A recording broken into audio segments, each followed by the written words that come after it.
വളരെ അനുഗ്രഹീതമായ നല്ല രാത്രി സമയത്തിനായി കർത്താവിന് സ്തോത്രം ചെയ്യുന്നു. സന്തോഷമുള്ള ഹൃദയങ്ങളോടെ ഒരു രാത്രി കൂടി ഒരു ആത്മീയ കൂട്ടായ്മയിൽ സംബന്ധിപ്പാനും ദൈവസന്നിധിയിൽ സന്തോഷിപ്പാനും നമ്മുടെ ജീവിതത്തിൽ കർത്താവ് ഒരുക്കി തന്ന അവസരങ്ങൾക്കായി സ്തോത്രം. എല്ലാ ദൈവമക്കൾക്കും കർത്താവായ യേശു ക്രിസ്തുവിന്റെ നാമത്തിൽ സ്നേഹവന്ദനം അറിയിക്കുന്നു. നല്ല ആരാധനയുടെ നിമിഷം ഇത് രാത്രി കർത്താവ് നമുക്ക് എല്ലാവർക്കും നൽകിയല്ലോ. കർത്താവിന്റെ വിശ്വസ്തതയ്ക്കായി സ്തോത്രം. അല്പനിമിഷം ദൈവവചനം നമ്മൾ ധ്യാനിക്കാൻ പോകുക. വളരെ പ്രാർത്ഥനയോടെ ദൈവസന്നിധിയിലായിരിക്കാം.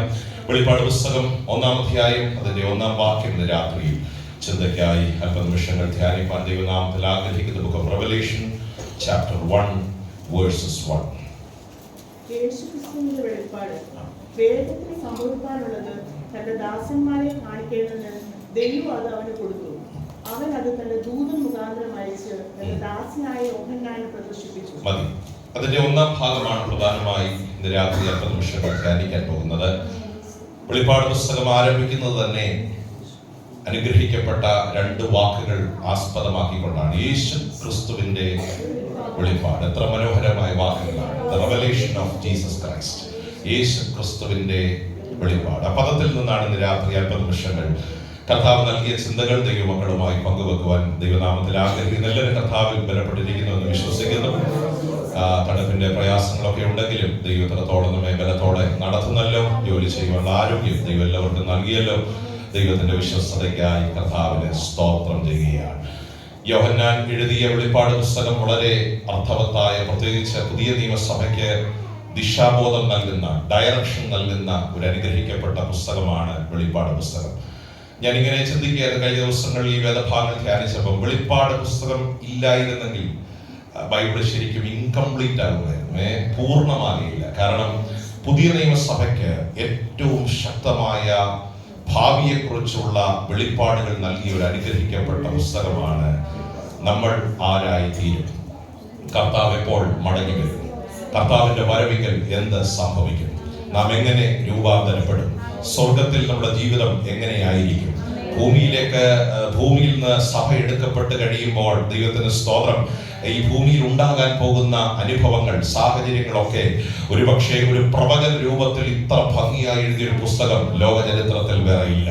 വെളിപ്പാട് പുസ്തകം 4-ാം അധ്യായത്തിൽ ഒരു പദം എടുക്കേണ്ട, ഇവിടെ കയറി വരിക എന്നൊരു ശബ്ദം സ്വർഗത്തിൽ മുഴങ്ങുന്നത് ഞാൻ കേട്ടു. ദൈവത്തിന് സ്തോത്രം. അത് സഭയുടെ റാപ്ചറാണ്, അത് സഭയുടെ ഉദ്ധാരണമാണ്. സ്വർഗത്തിലേക്ക് സഭ എടുക്കപ്പെടുന്ന ഏറ്റവും ശ്രേഷ്ഠമായ ഒരു വാക്ക്, ഇവിടെ കയറി വരിക എന്ന ശബ്ദം സ്വർഗത്തിൽ മുഴങ്ങാൻ പോകുകയാണ്. ദൈവത്തിന്റെ സ്തോത്രം. ഈ വെളിപ്പാട് പുസ്തകം ധ്യാനിക്കുന്ന ഏതൊരു ദൈവമക്കളുടെയും അകത്ത് തിളയ്ക്കുന്ന പ്രതീക്ഷയാണ്. ദൈവത്തിന്റെ സ്തോത്രം. പൗലോസ് പറഞ്ഞു വെച്ചതിന്റെ ബാക്കി യോഹന്നാൻ പൂരിപ്പിക്കുക. കർത്താവ് തൻ ഗംഭീര നാദത്തോടും പ്രധാന ദൂതന്റെ ശബ്ദത്തോടും ദൈവത്തിന്റെ കാഹളത്തോടും കൂടെ സ്വർഗത്തിൽ നിന്ന് ഇറങ്ങി വരും. മരിച്ചവർ അക്ഷയരായി ഉയർത്തെഴുന്നേൽക്കും. ജീവനോടെ ശേഷിക്കുന്ന നാം അവരോടുകൂടെ ആരോടുകൂടെ മരിച്ചവർ പുനരുദ്ധാനം ചെയ്തവരോട് കൂടെ ആകാശ മേഘങ്ങളിൽ കർത്താവിനെ എതിരേൽപ്പാൻ മേഘങ്ങളിൽ എടുക്കപ്പെടും. ദൈവത്തിന്റെ സ്തോത്രം. അവിടെ വെളിപ്പെടുന്ന ശബ്ദമാണ്, ഇവിടെ കയറി വരിക. അയ്യോ, ആ ശബ്ദം നമ്മുടെ കാതുകളിൽ അത് മുഴങ്ങാൻ പോകുകയാണ്. ഇന്ന് ഭൂമിയിൽ ഏകദേശം 800 കോടി ജനങ്ങൾ ഉണ്ടെന്നാണ് സ്റ്റാറ്റിസ്റ്റിക്സ് നമ്മളെ പഠിപ്പിക്കുന്നത്. ഏറ്റക്കുറച്ചിലുകളുണ്ട്. ഏകദേശം 800 കോടി. എല്ലാ കാതുകളിലും ഈ ശബ്ദം വരികയില്ല. വീണ്ടെടുപ്പ് പ്രാപിച്ച, രക്ഷിക്കപ്പെട്ട്, സ്നാനപ്പെട്ട്, വചനപ്രകാരം ജീവിതം നയിക്കുന്ന ദൈവമക്കളുടെ കാതുകളിൽ മാത്രം മുഴങ്ങാൻ പോകുന്ന ഒരു ശബ്ദമാണ്. അധികം വൈകാതെ ഇവിടെ കയറി വരിക. ഹല്ലേലൂയ. ആ ശബ്ദത്തിങ്കൽ കാഹളനാദം ധ്വനിക്കും. ആ ശബ്ദത്തിങ്കൽ തൊടിയിൽ നാം രൂപാന്തരം പ്രാപിക്കും. എന്ന് വെച്ചാൽ ഇന്ന് രാത്രി ആ കർത്താവ് വരുന്നെങ്കിൽ സഭ മേഘങ്ങളിൽ എടുക്കപ്പെടും. അതിനു മുൻപ് മരിച്ചവർ പുനരുദ്ധാനം ചെയ്ത്, എല്ലാവരും മരിച്ചവരല്ല, മറിച്ച് ക്രിസ്തുവിൽ മരിച്ചവർ മുമ്പേ ഉയർത്തെഴുന്നേൽക്കും. അതാണ് അതിന്റെ പ്രൊസീജിയർ എന്ന് പറയുന്നത്. ആദ്യം എടുക്കപ്പെടുന്നത് സഭയല്ല, ശ്രദ്ധിച്ചു കേൾക്കണം, ക്രിസ്തുവിൽ മരിച്ചവരായിരിക്കും. ക്രിസ്തുവിൽ മരിച്ചവർ മുൻപേ ഉയർത്തെഴുന്നേൽക്കും. ആ പദമാണ് പൗലോസ് ഉപയോഗിക്കുന്നത്. പിന്നെ ജീവനോടെ ശേഷിക്കുന്ന നാം. അതാണ് എന്റെ പ്രൊസീജിയർ. അപ്പം മരിച്ചവർ ആ ശവകുടീരങ്ങളിൽ നിന്ന് അവരുടെ അസ്ഥികൾ തേജസ് പ്രാപിച്ച് ഉയർത്തെഴുന്നേൽക്കും. ദൈവത്തിന്റെ സ്തോത്രം. അമർത്യമായ ശരീരത്തെ ധരിക്കുന്നത്, മർത്യമായ ശരീരത്തെ ഉരിഞ്ഞു കളഞ്ഞ് അമർത്യമായ ശരീരത്തെ ഇമ്മോർട്ടൽ ആയിട്ടുള്ള, ഇൻകറപ്റ്റിബിൾ ആയിട്ടുള്ള, എന്താ പദത്തിന്റെ അർത്ഥം? ഒരിക്കലും ശോഷിക്കാത്ത, പ്രായപരിധി ഇല്ലാത്ത, ദിവ്യ തേജസ്സോടെ ഉയർത്തെഴുന്നേൽക്കുന്ന ഒരു ശരീരം പ്രാപിച്ച് സ്വർഗത്തിലേക്ക് ഉയർത്തൽ. അതിന്റെ ക്രമമാണ് പൗലോസ് എടുത്തെഴുതിയത്. മരിച്ചവർ മുൻപേ ഉയർത്തെഴുന്നേൽക്കും. പിന്നെ ജീവനോടെ ശേഷിക്കുന്ന നാം, അത് സഭയാ, മേഘങ്ങളിൽ കർത്താവിനെ എതിരേൽപ്പാൻ എടുക്കപ്പെടും. ആ ശബ്ദം കാതുകളിൽ മുഴങ്ങുമെന്നുള്ളതാണ് നമ്മുടെ ഏറ്റവും വലിയ പ്രത്യാശ എന്ന് പറയുന്നത്. ഹല്ലേലൂയ, ദൈവത്തിന്റെ സ്തോത്രം. അങ്ങനെ അതിനുശേഷം നടക്കുന്ന 4-ാം അധ്യായം മുതൽ നിങ്ങൾ തുടർച്ചയായി വായിക്കുമ്പോൾ ഒരു വെള്ള കുതിര, കറുത്ത കുതിര, മഞ്ഞ കുതിര, പെയിൽ ഗ്രീൻ എന്ന് ഇംഗ്ലീഷിൽ എഴുതിയിരിക്കുന്ന ഈ കുതിരകൾ വെളിപ്പെടുന്ന ലോകത്തുണ്ടാകാൻ പോകുന്ന എതിർ ക്രിസ്തുവിന്റെ ഭരണത്തെ കുറിച്ച് പ്രവചിച്ച ഒരു പുസ്തകമാണ്. ദൈവത്തിന്റെ സ്തോത്രം. ദാനിയേൽ കണ്ട ഒരു കൊച്ചു കൊമ്പ്, അത് വിശദീകരിക്കാൻ എനിക്ക് സമയമില്ല. ദൈവത്തിന്റെ സ്തോത്രം. എതിർ ക്രിസ്തുവിന്റെ ഭരണം ഈ ഭൂമിയെ ഭരിക്കാൻ പോകുകയാണ്. ആ ഭരണം എത്ര നാളായിരിക്കും? സഭ സ്വർഗത്തിൽ എത്ര നാൾ വസിക്കും? അതിനുശേഷം എന്ത് സംഭവിക്കും? ഇതൊക്കെ കൃത്യമായി പ്രവചിച്ച ഒരു പ്രവചന ഭാഗമാണ് വെളിപ്പാട് പുസ്തകം എന്ന് പറയുന്നത്. അതുകൊണ്ട് ബൈബിളിൽ അതിനകത്ത് മാത്രം എഴുതിയിരിക്കുന്നത്, ഇത് എഴുതിയവനും ഇത് വായിക്കുന്നവനും ഇത് വായിച്ച് കേൾപ്പിക്കുന്നവനും ഭാഗ്യവാൻ. കണ്ടോ, 1-ാം അധ്യായത്തിൽ നിങ്ങൾ വായിച്ചായിരുന്നോ? നമ്മൾ ഇന്ന് വൈകിട്ട് വായിച്ചു വന്നപ്പോൾ ആ പദം മനസ്സിൽ ഉടക്കിയായിരുന്നോ? ഇത് വായിക്കുന്നവനും വായിച്ച് കേൾപ്പിക്കുന്നവനും ഇത് എഴുതുന്നവനും, ഓ ദൈവത്തിന്റെ സ്തോത്രം, ഭാഗ്യവാൻ. കാരണം സഭയുടെ ഭാവി എന്താണെന്ന് വെളിപ്പെടുത്തിയ ഒരു അനുഗ്രഹിക്കപ്പെട്ട പുസ്തകമാണ് നമ്മുടെ കരങ്ങളിൽ ഇരിക്കുന്നത്. അതൊക്കെ എടുത്ത് ഒരു നിമിഷം ഒന്ന് സ്തോത്രം ചെയ്യണം. ഞാൻ ആരാകും? നാളെ എന്റെ അവസ്ഥ എന്താകും? എന്റെ ശരീരത്തിന് എന്ത് മാറ്റങ്ങൾ ഉണ്ടാകും? ഞാൻ എങ്ങനെ മേഘങ്ങളിൽ എടുക്കപ്പെടും? ഏതൊരു ശരീരം ഞാൻ പ്രാപിക്കും? സഭ ദൈവത്തോടുകൂടെ എങ്ങനെ 7 വർഷം വസിക്കും? എതിർ ക്രിസ്തുവിന്റെ ഭരണം ഈ ലോകത്ത് നടക്കുമ്പോൾ യേശാദവണം സഭയെ വേർതിരിപ്പാൻ കർത്താവ് മേഘങ്ങളിൽ മടങ്ങി വരും. മേഘങ്ങൾ മടങ്ങി വരും. ഈ ലോകത്ത് സംഭവിക്കാനുള്ള കാര്യങ്ങളൊക്കെ കൃത്യമായി ബൈബിൾ പ്രവചിക്കുക. യുദ്ധങ്ങൾ, ക്ഷാമങ്ങൾ, ഭൂകമ്പങ്ങൾ ശക്തമായി ഉയരുന്ന ഒരു കാലഘട്ടമായിരിക്കും. ആ കാലഘട്ടത്തെ ബൈബിൾ നിർണയിക്കുന്നത് ഒരു ലോക ഗവൺമെന്റ്, ഒരു വ്യക്തി ലോകത്തെ അക്കങ്ങൾ കൊണ്ട് നിയന്ത്രിക്കുന്ന ഒരു കാലഘട്ടമായിരിക്കും. അത് ഇപ്പൊ പ്രവചിക്കുമ്പോൾ പെട്ടെന്ന് നമുക്ക് മനസ്സിലാകും. അക്കങ്ങൾ കൊണ്ട്, ഡിജിറ്റുകൾ കൊണ്ട് സകലത്തെയും നിയന്ത്രിക്കുന്ന ഒരു കാലഘട്ടം അധികം വൈകാതെ വരാൻ പോകുകയാണ്. ഇന്ന് രാത്രി വചനം കേൾക്കുമ്പോൾ നമുക്കിത് പുതിയ കാര്യമല്ല. ഒരു പിൻ നമ്പർ കൊണ്ട്, ദൈവത്തിന്റെ സ്തോത്രം, ഒരു കോഡ് കൊണ്ട് മനുഷ്യന്റെ സകലത്തെയും നിയന്ത്രിക്കാൻ കഴിയുന്ന ഒരു കാലഘട്ടത്തിലേക്ക് നാം വേഗം അടുത്തിരിക്കുക. ഒരു ലോക ഗവൺമെന്റ്, ദൈവത്തിന്റെ സ്തോത്രം, അധികം വൈകാതെ ഒരു ഭരണാധികാരിയുടെ കീഴിൽ ഈ ലോകത്ത് അധികാരത്തിൽ വരാൻ പോകുകയാണ്. ആ വ്യക്തിയെ വചനം വിളിച്ച പേരാണ് എതിർ ക്രിസ്തു. 7 വർഷം ഈ ഭൂമിയെ അവൻ ഭരിക്കും. 3.5 വർഷം സമാധാനത്തിന്റെ ഭരണകാലഘട്ടം. അതിനുശേഷമുള്ള 3.5 വർഷത്തെ കാലഘട്ടം യാക്കോബിന്റെ കഷ്ടകാലമെന്ന് പഴയ നിയമത്തിൽ എഴുതി വെച്ച യഹൂദന്മാർക്ക് ചരിത്രത്തിൽ ഇതുവരെ ഇല്ലാത്ത പീഡ ശക്തമായി ഉണ്ടാകാൻ. നിങ്ങൾ ശ്രദ്ധിച്ച്, ഇന്ന് ഇസ്രായേലിന്റെ രാജ്യത്ത് ഏകദേശം 60 ലക്ഷം യഹൂദന്മാരുണ്ട്. അതിൽ 2/3 വാളിനെ ഏൽപ്പിച്ചു കൊടുക്കപ്പെടുന്ന ഒരു വലിയ ക്രൂരമായ കാലഘട്ടത്തിലേക്ക് ഈ ലോകം മാറാൻ പോകുകയാണ്. അതിനെക്കുറിച്ച് പ്രവാചകന്മാർ ഇങ്ങനെ എഴുതിയത്, ഭൂമിക്ക് ഒരു ഭാരമുള്ള കല്ലായി ഞാൻ രാജ്യത്തെ മാറ്റും. അത് സംഭവിച്ചുകൊണ്ടിരിക്കുക. നിങ്ങൾക്ക് മനസ്സിലാകുന്നുണ്ടോ? ഭൂമിയിലെ സകല രാജ്യങ്ങൾക്കും ആ രാജ്യം ഒരു ഭാരമായി തീരുന്ന ഒരു കാലഘട്ടത്തിലേക്ക് ഞാൻ ഇങ്ങനെ ചിന്തിക്കുക. ഇന്നും ആ രാജ്യം നിലനിൽക്കുന്ന, ഞാൻ പേര് പറയുന്നില്ല, ഇന്നും ആ രാജ്യം നിലനിൽക്കുന്നതിന് പിന്നിലുള്ള ഘടകം അമേരിക്ക എന്നൊരു രാജ്യമുള്ളത് കൊണ്ടാണ്. ഞാൻ പറയുന്നത് മനസ്സിലാകുന്നുണ്ടോ? ഇല്ലായിരുന്നെങ്കിൽ അതിനെ എന്നേ നാമാവശേഷമാക്കിയേനെ. ഒരു രാജ്യത്തെ ദൈവം അതിനെ പ്രൊട്ടക്ട് ചെയ്യാൻ വെച്ചിരിക്കുക. പക്ഷേ ആ രാജ്യത്തിന് പോലും ഈ കൊച്ചു രാജ്യത്തെ സഹായിക്കാൻ കഴിയാത്ത ഒരു കാലഘട്ടത്തിലേക്ക് കടന്നു വരാൻ പോകുകയാണ്. ഇത് സംഭവിച്ചു തുടങ്ങുമ്പോൾ നിങ്ങളുടെ വീണ്ടെടുപ്പ് അടുത്തിരിക്കുന്നു എന്ന് വെച്ച് തലകളെ ഉയർത്തി വിശ്വാസ ജീവിതത്തിൽ ഉറച്ച് കർത്താവിന്റെ വരവിന് വേണ്ടി ഒരുങ്ങുന്ന ഒരു തലമുറയായി ദൈവമക്കൾ മാറണമെന്ന് നമ്മെ കുറിച്ച് ദൈവം ആഗ്രഹിക്കുകയാണ്. ദൈവത്തിന്റെ സ്തോത്രം. ഈ ആശാരിപദേശം എപ്പോഴും പാടുന്ന ഒരു പാട്ടുണ്ടായിരുന്നു, വീടും വയലും തോട്ടവും എല്ലാം നേടുവാനുള്ള സമയം ഇതല്ല, കാലത്തികവിൽ കാന്തൻ വന്നിടും, കാത്തിരിക്കുന്ന നീ ശൂലേമിയാണ്. അതൊരു നിയോഗമാണ്, അതൊരു ദൗത്യമാണ്. എന്തെങ്കിലും വെട്ടിപ്പിടിക്കാനൊരു കാലമല്ല ഇത്. അഴുക്കുള്ളവൻ ഇനിയും അഴുക്കാകട്ടെ, അനീതി ചെയ്യുന്നവൻ ഇനിയും അനീതി ചെയ്യട്ടെ, വിശുദ്ധൻ ഇനിയും തന്നെ തന്നെ സഭയ്ക്ക് ദൈവം നൽകിയിരിക്കുന്ന ഒരു ദൂത. ഇതും വെളിപ്പാട് പുസ്തകത്തിൽ എഴുതിയിരിക്കുന്നത്, വിശുദ്ധൻ ഇനിയും തന്നെ തന്നെ.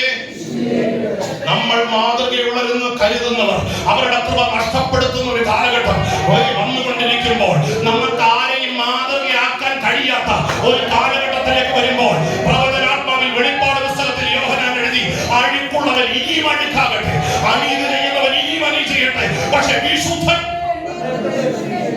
ഇനിയും തന്നെ വിശുദ്ധീകരിക്കുമാറാകട്ടെ. തന്റെ കാന്തയായ മണവാട്ടിയും തന്നെത്താൻ ഒരുക്കിയിരിക്കുന്നു. എത്ര ശ്രേഷ്ഠമായ വാക്യങ്ങളാണ് വെളിപ്പാട് പുസ്തകത്തിൽ. ഇനിയും തീർന്നില്ല. 7 വർഷത്തെ കാലഘട്ടം കഴിയുമ്പോൾ അന്തിക്രിസ്തുവിനെ ബന്ധിച്ച്, എതിർ ക്രിസ്തുവിനെ ബന്ധിച്ച്, ദൈവത്തിന്റെ സ്തോത്രം, ഈ ലോകത്തെ ദൈവത്തിന്റെ സ്തോത്രം അടക്കി ഭരിക്കുവാൻ കരുത്തുള്ള ഒരു കരം ഇവിടെ വെളിപ്പെടാൻ തുടങ്ങിയ ദൈവത്തിന്റെ സ്തോത്രം, രാജാതിരാജാവും കർത്താതി കർത്താവും, താൻ മാത്രം അമർത്യതയുള്ളവനും അടുത്തുകൂടാത്ത വെളിച്ചത്തിൽ വസിക്കുന്നവനുമായ ഒരു രാജാവ് ഈ ലോകത്തെ നീതിയോടെ ഭരിക്കാൻ പോകുന്ന ഒരു കാലഘട്ടം. ആ കാലഘട്ടത്തിന്റെ ദൈർഘ്യം എത്ര, അന്ന് നമ്മൾ എങ്ങനെയായിരിക്കും, നമ്മുടെ അവസ്ഥ എന്തായിരിക്കും, ഭരണക്രമത്തിൽ നമ്മുടെ പങ്കാളിത്തം എന്തായിരിക്കും, ഇതൊക്കെ വെളിപ്പെടുത്തുന്ന പുസ്തകമാണ് വെളിപ്പാട് പുസ്തകം എന്ന് പറയുന്നത്. തീർന്നില്ല.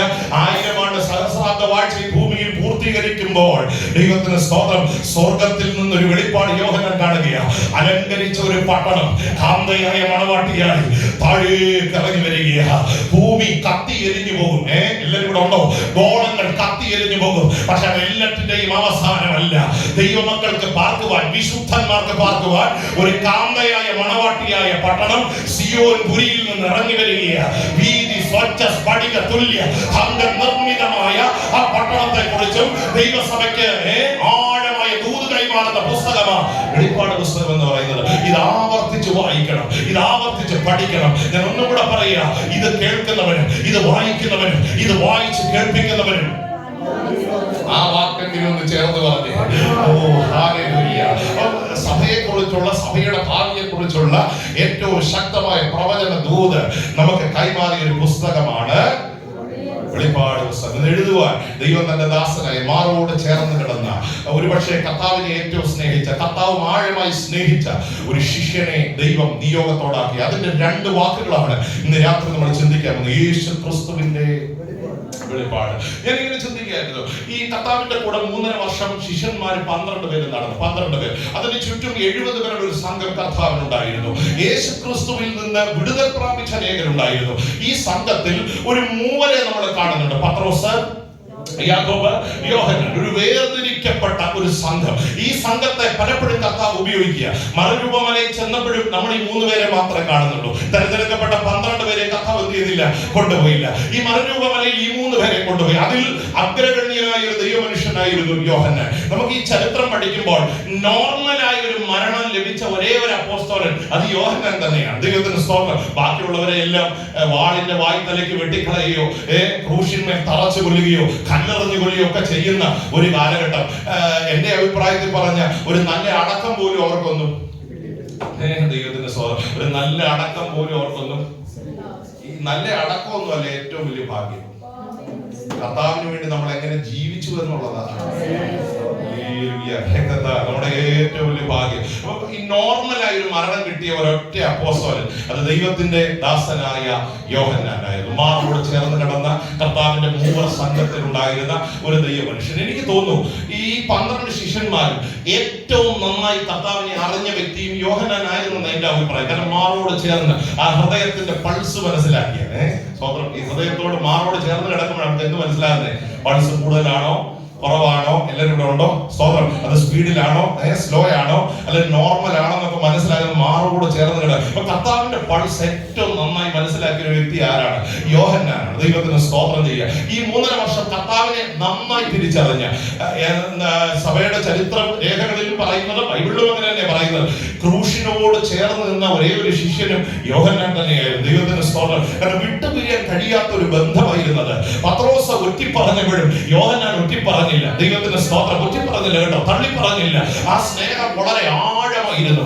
ആ വളരെ സ്നേഹം, ദൃഢമായ സ്നേഹമായിരുന്നു. ഒരു ക്രൂശിനും കർത്താവിന്റെ സ്നേഹത്തിൽ തന്നെ വേർതിരിപ്പാൻ എനിക്ക് തോന്നുന്നു പൗലോസ് എഴുതിയ വാക്ക് യോഹന്നാനും എഴുതാൻ പറ്റിയ ഒരു വാക്കാണ്. ക്രിസ്തുവിന്റെ സ്നേഹത്തിൽ നിന്ന് എന്നെ വേർതിരിക്കുന്നതാണ്. അത് സാക്ഷ്യം കൊണ്ട് തെളിയിച്ച ഒരു ദൈവമനുഷ്യന്. യോഹന്നാൻ ക്രൂശിനോട് ചേർന്ന് ചില സഹോദരിമാർ കരയുമ്പോൾ വിട്ടുപിരിയാത്ത ബന്ധത്തിൽ ആ ക്രൂശിനോട് ചേർന്ന് നിൽക്കാൻ ദൈവം യോഹന്നാനെ ഉപയോഗിക്കുവാനിടയായി തീർന്നു. ഹല്ലേലൂയ. ഹല്ലേലൂയ. ഒത്തിരി ക്വാളിറ്റി ഉള്ള ഒരു മനുഷ്യനാണ് ദൈവത്തിന്റെ ദാസനായ യോഹന്നാൻ. കർത്താവിന്റെ സ്പന്ദനങ്ങൾ, പൾസ് ഏറ്റവും നന്നായി അറിഞ്ഞൊരു മനുഷ്യൻ. പക്ഷേ ഈ ദൈവ മനുഷ്യനും എന്ന് വെച്ചാൽ കർത്താവിനെ ഏറ്റവും അടുത്തറിഞ്ഞ ഈ ദൈവ മനുഷ്യനും എന്താവശ്യമായിരുന്നു?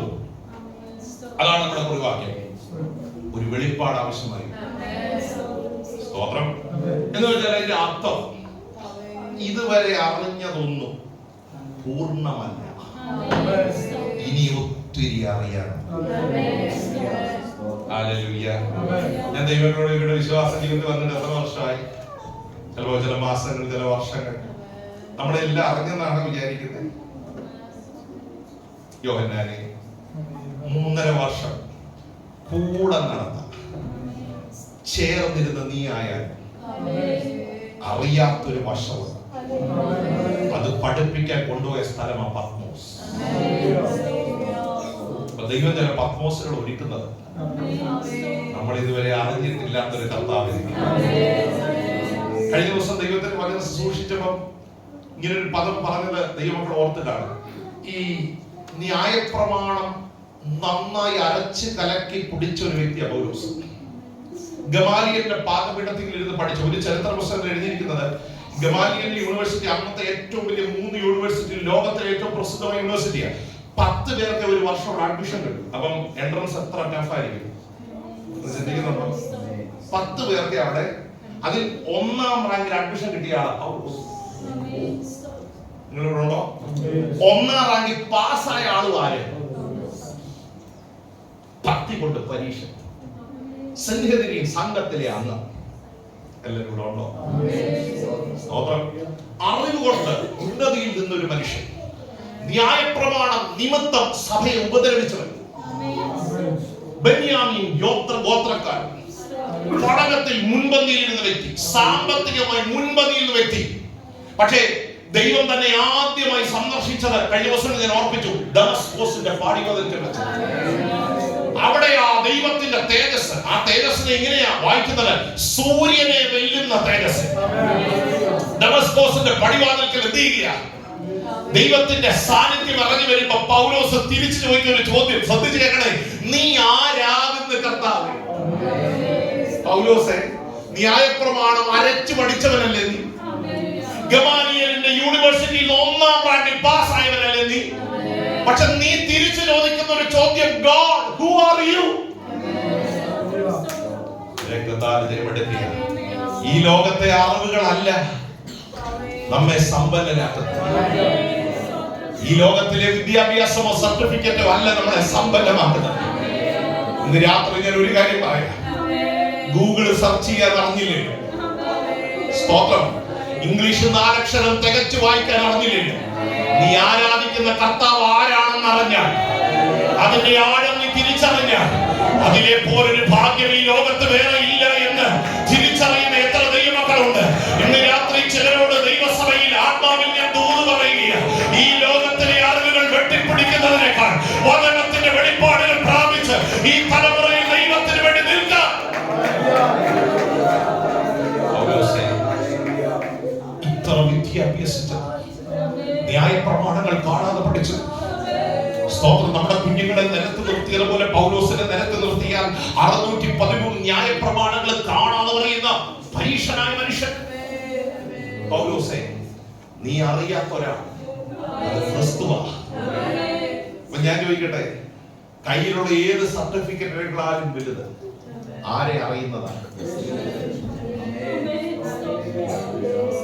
സ്തോത്രം, സ്തോത്രം, സ്തോത്രം. എല്ലാവരും കൂടെ ഉണ്ടോ? ദൈവത്തിന് സ്തോത്രം ചെയ്യുക. കഴിഞ്ഞ ദിവസം ഒരു ദൈവദാസൻ പ്രസംഗിച്ചപ്പോൾ പറഞ്ഞൊരു പദം എന്റെ ഹൃദയത്തിൽ കൊണ്ടു. അദ്ദേഹം പറഞ്ഞു, എനിക്ക് 4ാം ക്ലാസ്സും 5ാം ക്ലാസ്സും ഒക്കെ വിദ്യാഭ്യാസമുള്ളൂ. എനിക്ക് ഇന്ന് ലോകത്ത് എഴുതപ്പെട്ട പുസ്തകങ്ങളൊന്നും വായിക്കാൻ അറിയത്തില്ല. എനിക്ക് ആകെ വായിക്കാൻ അറിയുന്നത് ഇത് മാത്രമാണ്. സ്തോത്രം. പക്ഷെ ആ വായിക്കുന്ന അറിവ് കൊണ്ടായ 5 ഭൂഖണ്ഡങ്ങളും പോയത്. സ്തോത്രം. ദൈവത്തിന് സ്തോത്രം. ഹലോ, ഇന്ത്യയുടെ വ്യാപ്തി എത്രയെന്ന് അറിഞ്ഞില്ലേ? ഇന്ത്യക്ക് എത്ര സ്റ്റേറ്റ് ഉണ്ടെന്ന് കാണാതെ പറഞ്ഞില്ലേ? കുഴപ്പമില്ല. പക്ഷെ രക്ഷയുടെ സന്തോഷം അനുഭവിച്ചു. നീ ആരാധിക്കുന്ന ദൈവം ആരെന്ന് തിരിച്ചറിഞ്ഞ് ഈ ലോകത്തിൽ ജീവിക്കുന്നതാ ഏറ്റവും വലിയ ഭാഗ്യം എന്ന് പറയുന്നത്. ശ്രദ്ധിച്ച് കേൾക്കണേ. ഖത്തറിൽ എത്ര ജനസംഖ്യയുണ്ടെന്ന് ഇത്ര വർഷം ഇവിടെ താമസിച്ചിട്ടും അറിഞ്ഞില്ലെങ്കിൽ കുഴപ്പമില്ല.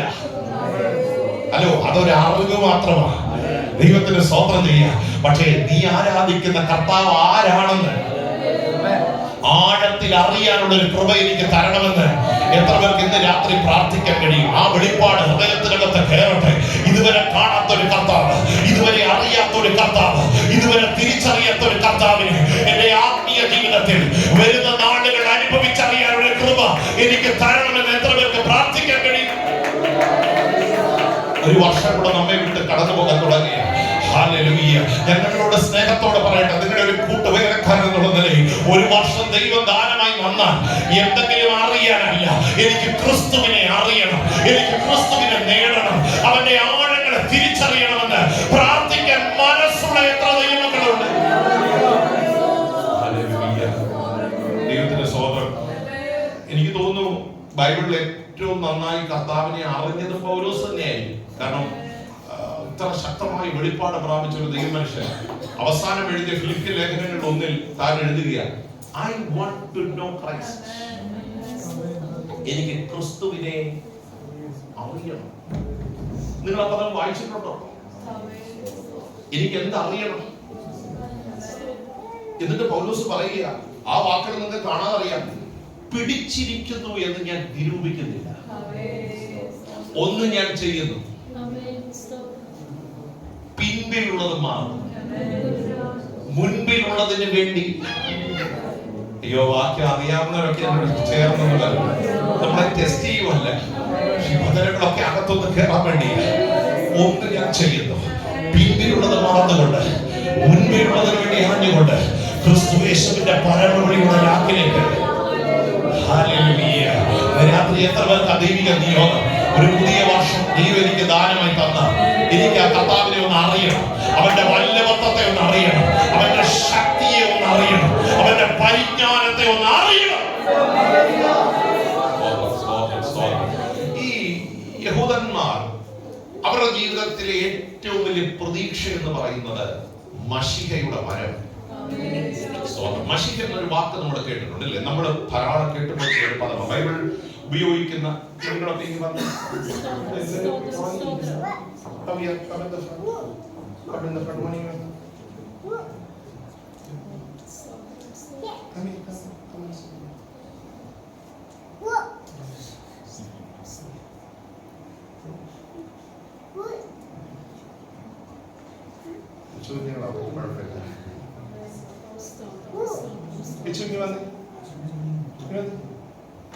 അടങ്ങിയിരിക്കണം കേട്ടോ. ഇന്ന് എക്സ്ക്യൂസ് ഉണ്ട്, ഫ്രൈഡേ വരുമെങ്കിൽ വരണം കേട്ടോ. ഓക്കെ, ഇവിടുത്തെ കുഴപ്പമില്ല, ഞാൻ ശ്രദ്ധിച്ചോളാം. Don't worry. ഞാൻ ഇതിനേക്കാൾ കുസൃതിയായിരുന്നു, അതുകൊണ്ട് എനിക്ക് അവരെയൊക്കെ ഭയങ്കര ഇഷ്ടമാണ്. ഒത്തിരി കുസൃതിയുള്ളവരെ ഒത്തിരി ദൈവം ഉപയോഗിക്കുന്നതാണ് എന്റെ അഭിപ്രായം. അങ്ങനെ തോന്നുന്നുണ്ടോ? ദൈവം ഒത്തിരി അവരെയൊക്കെ എനിക്ക് ഇഷ്ടമായെങ്കിൽ നമ്മളൊന്ന് ശ്രദ്ധിച്ചാൽ മതി, ഒന്ന് ഡിസിപ്ലിൻ ചെയ്ത് കിട്ടിയാൽ മതി, അത്രേ ഉള്ളൂ. ഓക്കെ, അവരൊക്കെ ദൈവത്തിന് വേണ്ടി ഉപയോഗപ്പെടുന്ന കുഞ്ഞുങ്ങൾ അല്ലേ? ദൈവത്തിന് വേണ്ടി പ്രയോജനപ്പെടുന്നവരാ. ദൈവം പ്രത്യേകിച്ച് സ്റ്റേജിൽ കയറുന്നവരൊക്കെ നാളെ ആരാകും? സ്വതന്ത്ര കർത്താവിന് വേണ്ടി ഒത്തിരി ഉപയോഗിക്കപ്പെട്ടവരായിരിക്കും അവരൊക്കെ. ദൈവം അനുഗ്രഹിക്കണം. ദൈവത്തിന്റെ സ്തോത്രം നമ്മളൊന്ന് കൺട്രോൾ ചെയ്ത് നിർത്തിയാണ്. ശ്രദ്ധിച്ചേ, കർത്താവായ യേശു ക്രിസ്തുവിനെ കുറിച്ചുള്ള ആഴമായ വെളിപ്പാടിനെ കുറിച്ച് നമ്മൾ പഠിക്കുമ്പോൾ ഈ മശിഹ സങ്കല്പം ഒന്ന് മനസ്സിലാക്കുന്നതാണ്. മശിഹ യഹൂദന്മാരുടെ ഏറ്റവും വലിയ പ്രതീക്ഷ, പഴയ നിയമത്തിലെ ഏറ്റവും വലിയ വാഗ്ദത്തം എന്ന് പറയുന്നത് മശിഹയുടെ വരവാണ്. അപ്പൊ അത് പ്രവചിച്ചിരിക്കുന്നത് ഉൽപ്പത്തി പുസ്തകം 3:15. ദൈവത്തിന്റെ സ്തോത്രം. ഒന്ന് വായിച്ചു, ജസ്റ്റ് നിങ്ങളുടെ ഒരു അറിവിന് വേണ്ടി മാത്രമാ. ആ മശിഹ സങ്കല്പത്തിലേക്ക് നീങ്ങുന്ന ഒരു ചിന്ത അവിടെയാണ് ആരംഭിച്ചത്. Genesis chapter 3:15. That is the first mention of Messiah in the Bible. Okay, Genesis chapter 3:15. Okay. ഞാൻ നിനക്കും സ്ത്രീക്കും നിന്റെ സന്തതിക്കും അവളുടെ സന്തതിക്കും തമ്മിൽ ശത്രുത്വം ഉണ്ടാക്കും. നിന്റെ തല തകർക്കും. ശ്രദ്ധിക്കണം, മശിഹയെ കുറിച്ചുള്ള ആദ്യ എഴുത്ത് ബൈബിൾ രേഖപ്പെടുത്തിയിരിക്കുന്നത് ഈ ഉൽപ്പത്തി പുസ്തകം 3-ാം അധ്യായം 15 വാക്യത്തില. അതിന്റെ 2ാം മാസത്തിൽ അവൻ നിന്റെ തല തകർക്കും, നീ അവന്റെ ഈ 2 പ്രവചനങ്ങളും നിവൃത്തിയാക്കി. സ്തോത്രം. അവൻ നിന്റെ യഹൂദനെ സംബന്ധിച്ചിടത്തോളം ഏറ്റവും വലിയ പ്രതീക്ഷ ശത്രുവിന്റെ തലയെ തകർക്കുന്ന ഒരു മഷിക. സ്തോത്രം. തലയെ തകർക്കുന്ന ഒരു ആലങ്കാരിക പ്രയോഗമാണ്. ദൈവത്തിന് സ്തോത്രം. വാഴ്ചകളെയും അധികാരങ്ങളെയും ആയുധവർഗം കൽപ്പിച്ച് അവയെ പരസ്യഘോരമാക്കി അതിന്മേൽ ജയോത്സവം കൊണ്ടാടിയെന്ന് ഫിലിപ്പി ലേഖനത്തിൽ പൗലോസ് എടുത്തെഴുതാൻ കാര്യം ഈ പ്രവചന ദൂത് എന്ത് ചെയ്തു? നിവർത്തിയാക്കി. അപ്പൊ ഉൽപ്പത്തി പുസ്തകം 3-ാം അധ്യായം 15-ാം വാക്യത്തിൽ ശത്രുവിന്റെ തലയെ തകർക്കുന്ന ഒരു മഷിക, ഒരു മെസ്സയ്യ.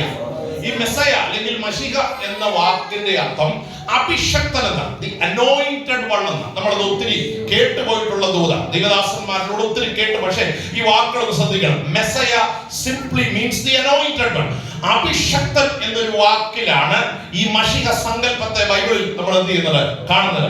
ഈ മഷികയുടെ ഏറ്റവും വലിയ ലക്ഷ്യം നമ്മൾ ഇന്ന് രാത്രി വായിച്ചത് ശത്രുവിന്റെ തലയെ തകർക്കുന്ന ഒരു ശക്തിയാണെന്ന് മഷിക എന്ന് പറയുന്നത്. മഷിക എന്ന് പറയുന്നത്. അപ്പം ഈ മഷിക എന്ന് പറയുന്ന ഒരു യഹൂദനെ സംബന്ധിച്ചിടത്തോളം അവരുടെ രാജാവാണ്. ആരാണ്? സ്തോത്രം.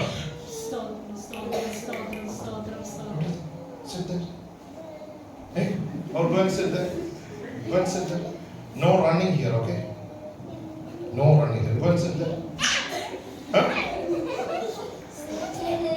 ചിരിക്കണ്ട. ഇങ്ങോട്ട് നോക്കി.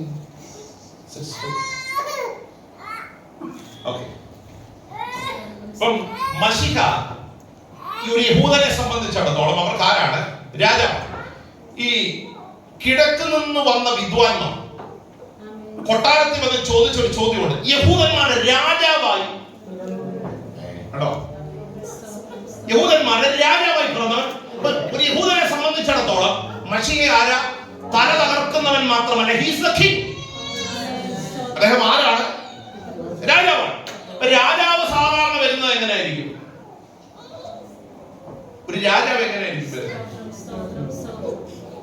സ്തോത്രം. ഒരു രാജാവ് എങ്ങനെയായിരിക്കും വരുന്നത്? കറക്റ്റ്.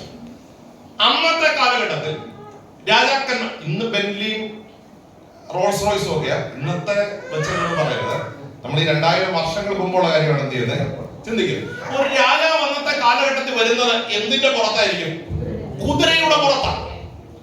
ശത്രുവിന്റെ തല തകർക്കുന്ന, സകലത്തെയും ഭരിക്കുന്ന രാജാവായ ഒരു വ്യക്തി. സ്തോത്രം. ഒരു പശുത്തൊഴുത്തിൽ ജനിക്കുമെന്ന് യഹൂദന് സ്വപ്നം പോലും കാണാൻ കഴിയില്ല. കാരണം അവരെ സംബന്ധിച്ചിടത്തോളം മെസ്സയ്യ കൺസെപ്റ്റ് എന്ന് പറയുന്നത് ഒരു കൊട്ടാരത്തിൽ എന്ത് ചെയ്യുന്നത്, അവരങ്ങനെയാണ് വിശ്വസിച്ചത്, അവരങ്ങനെയാണ് ആഗ്രഹിച്ചത്. എനിക്ക് തോന്നുന്നു ആ 2ാമത്തെ വാക്കായിരിക്കും കുറച്ചും കൂടെ നല്ലത്. അവരങ്ങനെയാണ് എന്ത് ചെയ്തത്? സ്തോത്രം. ഒരു പശുത്തൊഴുത്തിൽ ജനിക്കുന്ന മഷികയെ അവർക്ക് സ്വപ്നം കാണാൻ കഴിയില്ല. തല കഴിക്കാൻ ഒരു സ്ഥലം പോലും ഇല്ലാത്ത ഒരു രാജാവിനെ ആർക്കെങ്കിലും വേണോ? ഹലോ, ഒരു കൊച്ചു ജോലിക്ക് പോലും എത്ര ക്വാളിഫിക്കേഷൻ വേണം, എത്ര എക്സ്പീരിയൻസ് സർട്ടിഫിക്കറ്റ് വേണം? എന്റെ കൂടെ എവിടെ നോക്കി നമ്മൾ ഉണ്ടാക്കി കൊടുക്കണം, എത്ര അറ്റസ്റ്റേഷൻ എല്ലാവരും കൂടെ ഉണ്ടോ? അങ്ങനെ ഇരിക്കുമ്പോ ഒരു മഷിക അല്ലെങ്കിൽ രാജാവ് ഒരു കഴുതയുടെ പുറത്ത് വരുമെന്നോ, തല കായ്ക്കാൻ പോലും സ്ഥലമില്ലാതെ ഒരു പശുത്തൊഴുത്തിൽ പിറക്കുമെന്നോ സ്വപ്നത്തിൽ പോലും അവർക്ക്, അവരുടെ കൂടെ ബോട്ട് യാത്ര ചെയ്യുമെന്നോ, അവരുടെ കൂടെ ശുശ്രൂഷ ചെയ്യുമെന്നോ ഒരിക്കൽ പോലും തീർന്നില്ല. ക്രൂശിൽ ഒരു ശാപഗ്രസ്തനെ പോലെ ഇങ്ങനെ മരിക്കുമെന്നോ അവർക്കൊരിക്കലും. കാരണം മഷിക വരുന്നത് എന്തിനാ? തല തകർക്കാൻ. ഈ തല തകർക്കാൻ വരുന്ന രാജാവായ ഒരു വ്യക്തി ക്രൂശിൽ 2 കള്ളന്മാരുടെ നടുവിൽ ഇങ്ങനെ മരിക്കേണ്ടി വരുമെന്ന്. അതുകൊണ്ടാണ് ഈ കർത്താവ് ഇടയ്ക്ക് ശുശ്രൂഷയ്ക്ക് ഇടയ്ക്ക് പറയും, എന്നെ കള്ളന്മാരുടെ കയ്യിൽ ഏൽപ്പിക്കും, അവരെന്നെ ക്രൂശിച്ചു കൊല്ലും, പക്ഷെ മൂന്നാം ദിവസം. ഇതൊക്കെ പറയുമ്പോൾ ഒരു ദിവസം പത്രോസ് ശാസിച്ചെന്ന് എഴുതിയേക്കുന്നത്. അങ്ങനൊന്നും പറഞ്ഞ നമ്മുടെ ശുശ്രൂഷ എന്ത് ചെയ്യത്തില്ല. ഹലോ, നമ്മൾ ഗതികെട്ടവരാണെന്ന് അറിഞ്ഞാൽ 10 പേര് പോലും നമ്മുടെ കൂടെ ഇങ്ങനെ മരിക്കാൻ പോകുന്ന ഇങ്ങനെ പറഞ്ഞു സ്റ്റേജ് തോറും പറഞ്ഞോടാണ്, ഒരാൾ പോലും നമ്മുടെ കൂടെ. നിങ്ങളിവിടെ ഉണ്ടോ? ഞാൻ എപ്പോഴും പഴയ നിയമം വായിക്കുമ്പോൾ എന്റെ മനസ്സിൽ വരുന്ന ചിന്തയാണ്, ഈ ദാവീദിന്റെ കൂടെ ഒരു കാലഘട്ടത്തിൽ ഒരു 400 പേർ ഉണ്ടായിരുന്നത് എഴുതിയിട്ടുണ്ട്. പക്ഷെ അവരെ കുറിച്ച് ബൈബിൾ എഴുതിയിരിക്കുന്നത് കടക്കാര്, രോഗമുള്ളവര്, ക്ഷീണമുള്ളവര്, ദാരിദ്ര്യം. എല്ലാവരും ഇവിടെ ഉണ്ടോ? സത്യം പറഞ്ഞ സന്തോഷിക്കാൻ വകയില്ലാത്തവരായിരുന്നു അവിടെ എല്ലാം. സ്തോത്രം. കഴിഞ്ഞ ദിവസം ഒരു ദൈവാസം പ്രസംഗിക്കാൻ മറ്റേ ചർച്ച വന്നപ്പോൾ പറഞ്ഞു, ഒരു സഭയ്ക്കകത്തുനിന്ന് സ്പ്ലിറ്റ് ആയി. അപ്പൊ കുറച്ച് പേരങ്ങ് പോയി. അഭിഷേകമുള്ളവരിൽ ആദ്യം ഒന്ന് എന്ത് ചെയ്തു? ഹലോ, അഭിഷേകം പ്രാപിക്കാത്തൊരു 4 പേര് അവസാന സമ്പാദ്യമായിട്ട്. എല്ലാവരും ഇവിടെ ഉണ്ടോ? അതേപോലെ ഇതുപോലൊരു ഗതികെട്ട ഒരു കാര്യം ലോകത്ത് വേറെ. അഭിഷേകമുള്ളവർ ആദ്യം എന്ത് ചെയ്തു? അവസാനം ഈ 4 പേരും അഭിഷേകം പ്രാപിക്കാത്തവര്. അതുപോലൊരു ഗതികേട്. പക്ഷെ അദ്ദേഹം ദൈവം തന്നെ പണിതെടുത്ത കാര്യങ്ങളൊക്കെ പറഞ്ഞു വന്നപ്പം പറഞ്ഞ അനുഭവങ്ങളാണ്. പക്ഷെ ഇന്ന് അവിടെ 10-70 പേരെ ദൈവം അതിനെ വർദ്ധിപ്പിച്ചു. അപ്പം അഭിഷേകം ഇല്ലാത്ത 4 പേരാണെങ്കിലും അഭിഷേകമുള്ള ഒരു ദൈവാസനം ഉണ്ടെങ്കിൽ ദൈവം അവിടെ പ്രവർത്തിക്കുമെന്നാണ് പറഞ്ഞു വന്നതിന്റെ. അഭിഷേകമുള്ള ഒരാളുണ്ടെങ്കിൽ അതിനകത്ത് ദൈവം പ്രവർത്തിക്കുമെന്നാണ് പറഞ്ഞു വന്ന അനുഭവത്തിന്റെ അർത്ഥം. ഈ ദാവീദിന്റെ കൂടെ ഉണ്ടായിരുന്നവരെല്ലാം എന്തുവാ? ഹലോ, പക്ഷെ തലയിൽ വീണ ദൂത് നീ ആരാകുന്ന?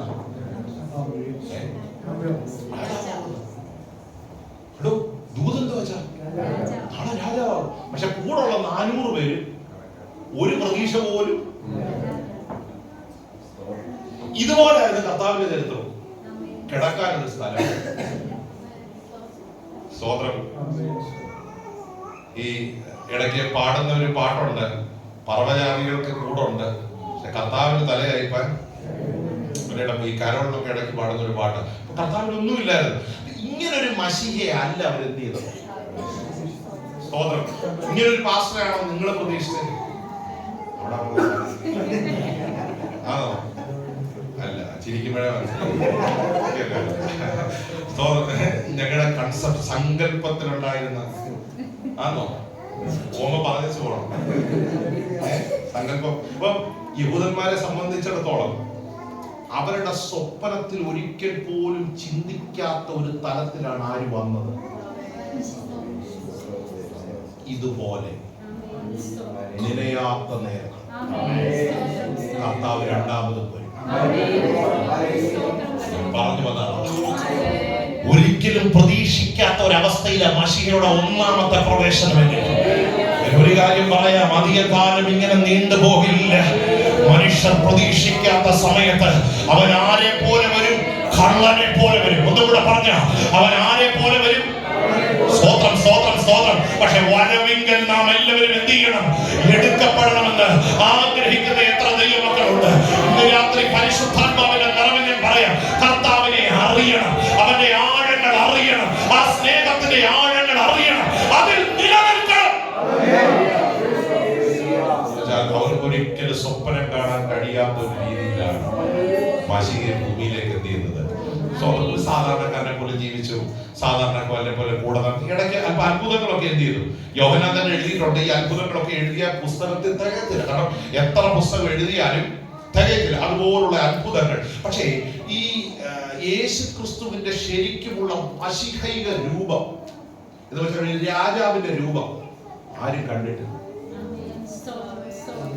ഒരു ദാസനായി വന്ന് ഒരു കള്ളനായി മരിച്ച് കള്ളന്മാരുടെ ക്രൂശിക്കപ്പെട്ട്, സ്തോത്രം, യഹൂദന്മാരാൽ പീഡിപ്പിക്കപ്പെട്ട് ഒരു സാധുവായ മനുഷ്യനെ യോഹന്നാൻ അറിയാം. പിന്നെ അറിയാവുന്ന ഒറ്റ ഒരു കാര്യം, ഉയർത്തെഴുന്നേറ്റ് വന്നു. അതും ശരീരത്തോടെയാണ്. ഇതിനപ്പുറം ഒരു അറിവ് ആർക്കില്ല. ഇത് പഠിപ്പിക്കാൻ ദൈവം കൊണ്ടുപോയ സ്ഥലമാണ്. 4 വാക്യങ്ങളൊന്ന് വായിച്ച് ഒന്ന് നിർത്തി ഒന്ന് വായിക്കണം. ഒന്ന് ശ്രദ്ധിച്ചേക്കണം. 1-ാം അധ്യായം 4-ാം വാക്യം മുതൽ ശാന്തമായി ഒന്ന് വായിച്ചു. യോഹന്നാൻ വെളിപ്പാട് ദിവസം 1-4 മുതലുള്ള വാക്യങ്ങൾ. Verse 4 onwards. യോഹന്നാൻ ആസിയയിലെ 7 സഭകൾ എഴുതുന്നത്, ഇരിക്കുന്നവനും ഇരുന്നവനും വരുന്നവനുമായവങ്കിൽ നിന്നും അവന്റെ സിംഹാസനത്തിന് മുമ്പുള്ള 7 ആത്മാക്കളുടെ പക്കൽ നിന്നും വിശ്വസ്ത സാക്ഷിയും മരിച്ചവരിൽ ആദ്യജാതനും കേട്ടോ, മരിച്ചവരിൽ അടുത്ത വാക്ക് അണ്ടർലൈൻ ചെയ്തോടെ ഭൂരാജാക്കന്മാർക്ക് അധിപതിയും ആയ യേശുക്രിസ്തുവിങ്കൽ നിന്നും. കർത്താവിന്റെ വെളിപ്പാട് അകത്തോട്ട് കയറിയപ്പോ യോഹന്നാൻ ഒരു കാര്യം മനസ്സിലായി. ഞങ്ങളുടെ കൂടെ നടന്ന ഒരാളല്ല, ഞങ്ങൾക്ക് അപ്പം തന്ന ഒരാളല്ല, ഞങ്ങളുടെ കൂടെ ക്രൂസൈഡിൽ പ്രസംഗിച്ച ഒരാളല്ല, അതിനപ്പുറത്തെ ഭൂരാജാക്കന്മാർക്ക് രാജാവായിരിക്കുന്ന ഒരു ജീവനുള്ള ദൈവത്തെയാണ്. ഈ കർത്താവിനെ കുറിച്ച് ആ വെളിപ്പാട് കൂടെ ഒന്ന് വായിക്കാം കേട്ടോ. 12-ാം വാക്യം മുതൽ ഒന്ന് വായിക്കാം, ശ്രദ്ധിച്ച് കേൾക്കണം. Verse 12 onwards. 12 മുതലുള്ള വാക്യം. എന്നോട് സംസാരിച്ച നാദം എന്തെന്ന് കാണുവാൻ ഞാൻ തിരിഞ്ഞു. തിരിഞ്ഞപ്പോൾ, അപ്പൊ നമുക്കത് കാണാൻ അറിയുന്ന വാക്യമാണെങ്കിലും പദങ്ങൾ ശ്രദ്ധിച്ചോട്ടെ. തിരിഞ്ഞപ്പോൾ 7 പൊൻനിലവിളക്കുകളെയും നിലവിളക്കുകളുടെ നടുവിൽ നിലയങ്കി ധരിച്ച് മാറത്ത് പൊൻകച്ച കെട്ടിയവനായി മനുഷ്യപുത്രനോട് സാദൃശ്യനായവനെയും കണ്ടു. കർത്താവിനെ കുറിച്ചുള്ള വർണ്ണന അവിടെ കാണുക.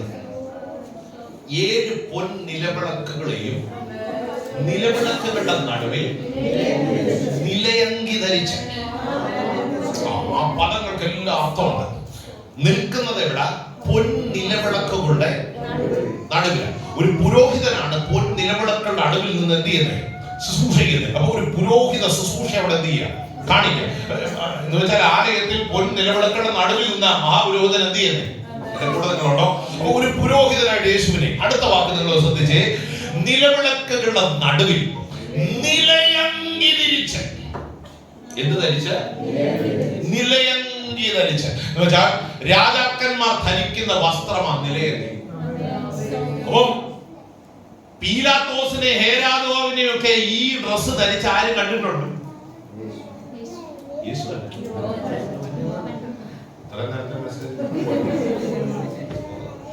നിങ്ങൾ ആ വെളിപ്പാടിൽ എന്റെ കൂടെ വരണം. അപ്പം ശ്രദ്ധിക്കണം. അന്നത്തെ ഏറ്റവും വലിയ ചക്രവർത്തി റോമ ചക്രവർത്തിയാണ്, കൈസരാണ്, സീസർ. സീസർ ധരിക്കുന്ന വസ്ത്രമാ നിലയങ്കി. അതൊരു ശ്രേഷ്ഠമായ റോബ, ഗോൾഡൻ ചരടുകളുള്ള റോബ. ആ റോബ് ധരിച്ചു നിന്നപ്പം യോഹന്നാൻ ഒരു കാര്യം മനസ്സിലായി. ഞങ്ങളുടെ കൂടെ വോട്ട് നടന്ന ഒരു സാധാരണയാളല്ല, രാജാക്കന്മാരുടെ രാജാവായി, നേതാക്കന്മാരുടെ നേതാവായി, ഉന്നതന് മീതെ ഒരു ഉന്നതനും അതിന് മീതെ ഒരു അത്യുന്നതനായി രാജാവായിട്ട് അവൻ എന്ത് ചെയ്യുകയാണ്? ഈ വെളിപ്പാടകത്തേക്ക്. അടുത്ത വാക്ക് നിങ്ങൾ ശ്രദ്ധിച്ച്. മാറത്ത് പൊൻകച്ച കെട്ടിയവനായി. അപ്പൊ ഈ മാറത്ത് പൊൻകച്ച കെട്ടി എന്ന് പറയുന്നത് ന്യായാധിപന്മാർ അല്ലെങ്കിൽ ജഡ്ജസ് ധരിക്കുന്ന ആ ഇടുപ്പിൽ ധരിക്കുന്ന ഒരു റോബാണ്. നിങ്ങൾ കണ്ടിട്ടുണ്ടോ ചില ഫോട്ടോകളൊക്കെ? ഒരു അരക്കച്ച പോലെ അതിനെ വിളിക്കുന്ന പേര് പൊൻകച്ച. മാറത്ത് പൊൻകച്ച കെട്ടിയവനെ ഒരു ജഡ്ജ് ധരിക്കുന്ന ഒരു ഡ്രസ്സാണ്. ഹലോ, യോഹന്നാൻ ഒരു കാര്യം മനസ്സിലായി. നീതിയോടെ ന്യായം വിധിക്കുന്ന ഒരു രാജാവിന്റെ കൂടെ ഞാൻ എത്ര വർഷം നടന്നത്. രക്തത്താൽ ജയമെടുക്കുക. ഞാൻ ചോദിക്കട്ടെ, 3.5 വർഷം കൂടെ നടന്ന വെളിപ്പാട് ആയിരുന്നോ വലുത്? പത്മോസിൽ ഒറ്റപ്പെടുത്തി കൊണ്ടുപോയി കാണിച്ചതായിരുന്നു വലുത്? എക്സ്പീരിയൻസ് ആണോ വലുത്? വെളിപ്പാടാണോ വലുത്? ഏതാ വലുത്? ചോദിച്ച് മനസ്സിലായില്ല. എക്സ്പീരിയൻസ് ആണോ വലുത്? വെളിപ്പാടാണോ വലുത്? മനസ്സിലായി? പെന്തിക്കോസ്തിലായിട്ട് എത്ര വർഷമായി? ഞാൻ പ്രിയ ദൈവമക്കളെ 1985 മുതൽ കൃപയാൽ സ്നാനപ്പെട്ട് ഹലോ, ഞാൻ 93 ആത്മാവിലായത്. പക്ഷെ ഇപ്പോഴും അല്ലേ, കുഴപ്പമൊന്നുമില്ല. എക്സ്പീരിയൻസ് തെറ്റല്ല, പക്ഷെ അതിനേക്കാൾ വലുതാണ് വെളിപ്പാട്. ആരെ അറിയണം? പൗലോസിന്റെ ഒരു പ്രാർത്ഥന നമ്മുടെ പ്രാർത്ഥനയായിരിക്കണം. I want to know Christ. എനിക്ക് എന്റെ കർത്താവിനെ ഒന്ന്. നമുക്ക് എല്ലാവരും ശരിക്കും അറിയാവോ? പറഞ്ഞു, നമ്മുടെ ഏറ്റവും അടുത്തവരിൽ നിന്ന് നമ്മൾക്ക് കരുതുന്നവരെ നമുക്ക് ശരിക്കും അറിയാവോ? സ്തോത്രം. എന്റെ അഭിപ്രായത്തിൽ അറിയാതിരിക്കുന്നതാണ് ഒത്തിരി നല്ലതെന്ന് അല്ലേ? ഒത്തിരി അറിയാതിരിക്കുന്നതാണ്, ഒരു പരുവത്തിന് പോകുന്നതാണ് എപ്പോഴും. എന്റെ കൂടെ ഉണ്ടോ? ഒത്തിരി അടുത്തറിയാൻ ശ്രമിച്ചാൽ എന്ത് പറ്റും? എട്ടരയായി, അവധിയായോണ്ട് 5 മിനിറ്റ് പോ. ഒത്തിരി അടുത്ത അകൽച്ച ഒത്തിരി വലുത്. മനസ്സിലായി? ഹലോ. അതുകൊണ്ട് എല്ലാവരോടും ഒരു ഡിസ്റ്റൻസ് നമ്മൾ പാലിക്കുന്നതാണ് അല്ലേ? പക്ഷേ അടുക്കും തോറും അകലാൻ കഴിയാത്തവരാണ്. ഭൂമിയിൽ ഒറ്റയാളെ മാറത്ത് പൊൻകച്ച കെട്ടിയ 7 നിലവിളക്കിന്റെ നടുവിൽ നിലയൊക്കെ ധരിച്ച ഓ രക്തത്താൽ ചെയ്യപ്പെടുക. അവനൊപ്പം പറയാൻ ഒരാളില്ല, അവനെ പോലെ ആരാധ്യനാരുമില്ല. ഹല്ലേലൂയ. നാട്ടിലാശ്രമം പാടുകട്ടോ, അവനൊപ്പം പറയാൻ ഒരാളില്ല, അവനെ പോലെ ആരാധ്യനാരുമില്ല. എന്ന് ആ ഭക്തൻ പാടുന്നതിന്റെ കാര്യം, അവനെ പോലെ അറിയാൻ കഴിയുന്ന ഒരു ഭക്തൻ, ഒരു ശ്രേഷ്ഠനായ നാമം വേറെയില്ല. സോദര സോദര സോദര സോദരം, അവൻ എന്നോട് പറ്റിയിരിക്കുകയാൽ അവനെ വിടുവിക്കും, അവൻ എന്റെ നാമത്തെ അറിയുകയാൽ. പ്രിയരെ, നമ്മുടെ ഉയർച്ചയുടെ അടിസ്ഥാനം എന്താണെന്നറിയാമോ? കർത്താവിൽ നമ്മൾ പ്രാപിക്കുന്ന അറിവാണ്.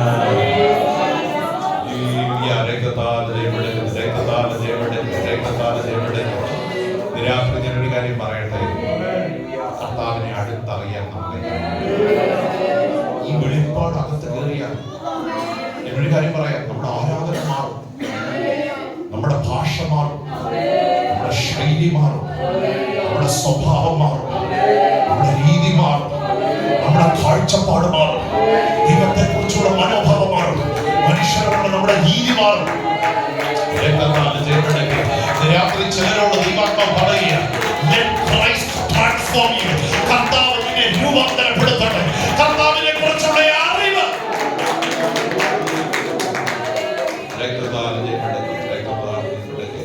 ഞാൻ ഓർക്കുന്ന കഴിഞ്ഞ ചില നാളുകൾക്ക് മുമ്പ് ഒരു സഹോദരൻ ഇങ്ങനെ സാക്ഷ്യം പറഞ്ഞു. അപ്പം ഡോക്ടറെ അടുത്ത് എന്ന് പറഞ്ഞു അദ്ദേഹത്തിന് ഇന്ന രോഗമാണെന്ന് പറഞ്ഞു. അപ്പം ഈ ഡോക്ടർമാർ പറയുന്ന എല്ലാ രോഗവും നമ്മുടെ വായി കൊള്ളത്തില്ല.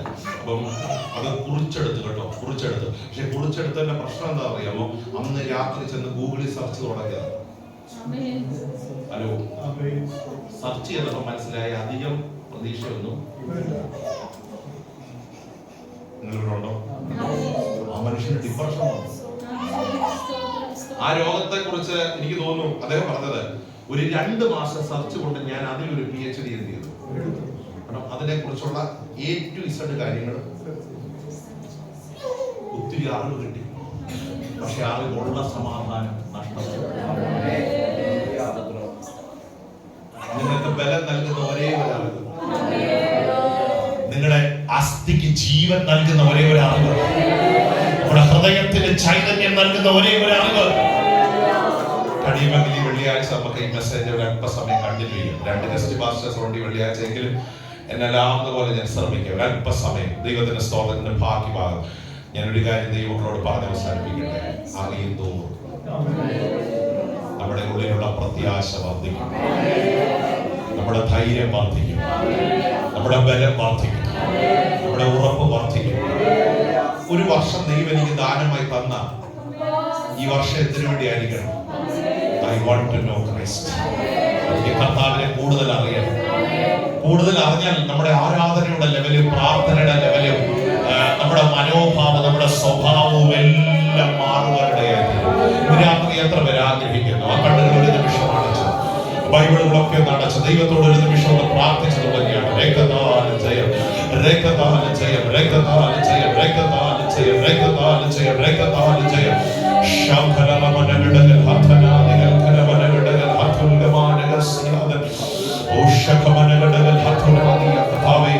ദൈവമേ, ലോകത്തിന്റെ അറിവുകൾ എന്നെ ചീർപ്പിക്കുമ്പോൾ ദൈവമേ, ദൈവത്തെ കുറിച്ചുള്ള പരിജ്ഞാനം എന്നിൽ വർദ്ധിച്ചു വരുന്ന ദിനങ്ങളായി വചനത്തിന്റെ വെളിപ്പാടുകൾ അങ്ങ് എന്റെ ഹൃദയത്തിൽ നൽകി പരിശുദ്ധാത്മാവ് തന്നെ എന്നെ കൈക്ക് പിടിച്ച് മുന്നോട്ട് നടത്തുന്ന അനുഭവങ്ങൾ ഈ ദിവസങ്ങളിൽ ഞങ്ങളുടെ ജീവിതത്തിൽ വെളിപ്പെടുത്തണം. ഹല്ലേലൂയ എന്ന് എത്ര പേർക്ക് പ്രാർത്ഥിക്കാൻ കഴിയും? പരിശുദ്ധൻ മഹോന്നത ദൈവം. ആ പാടാണ് നമ്മൾ ഒരുമിച്ചൊന്ന് പാടാൻ പോകുന്നത്.